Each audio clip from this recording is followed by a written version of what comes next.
Today, let me share with you 7 tasks that you must do before you start investing in property.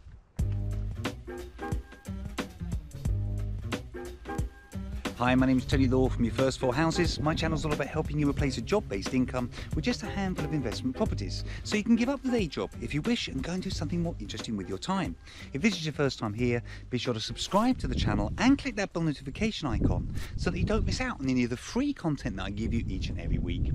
So in this video, I want to give you the 7 tasks that I think you should really be taking before you start investing in property. The first one I'm sure you've heard of, but it's the one that most people tend to poo-poo if I'm being honest, and that is, I think you need to work out what your reason why is.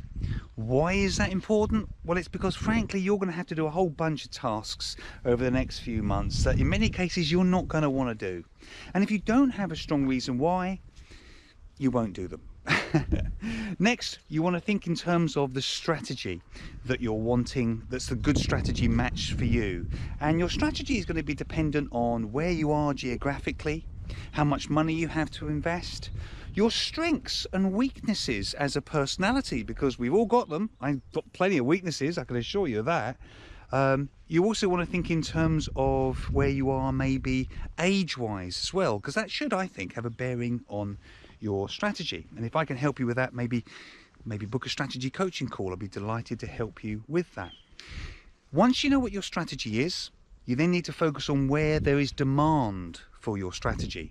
So for example, if you're thinking that HMOs is your strategy, well, where is the greatest demand for HMO rooms? Because it may not be your hometown, in which case you're going to think about investing in that area, which is maybe an hour or so's drive from where you are, because that's where there is demand.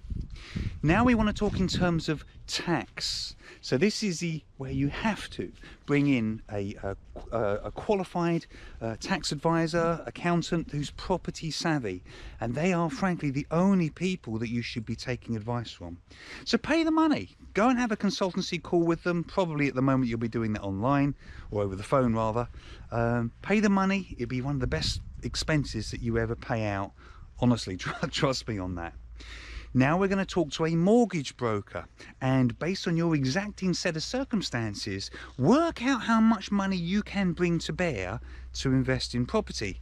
I think you need an independent mortgage broker, somebody with access to the whole of the market, and they're obviously going to be able to give you the best service, again based on your strategy that you're following and also the money that you're able to initially put down.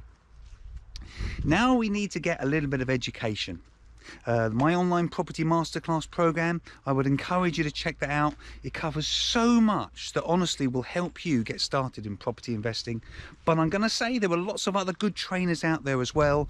Check out who's out there, but I do think you should be investing at least some money in property-based education, because honestly you'll learn so much and it could save you a potential fortune. And the last thing on my little list is, I think you need to set up a default diary. Honestly, you'll be doing so many tasks over the next few months that if you don't book time into your diary, frankly, you probably won't do the work. So check out the link here, which will teach you exactly how to do a default diary. So there you go. There's my 7 tasks that I think you should be doing before you start investing in property. Lianna, do you want to tell everybody where we are? We are at Sculptures on the Lake near Dorchester, and it's beautiful.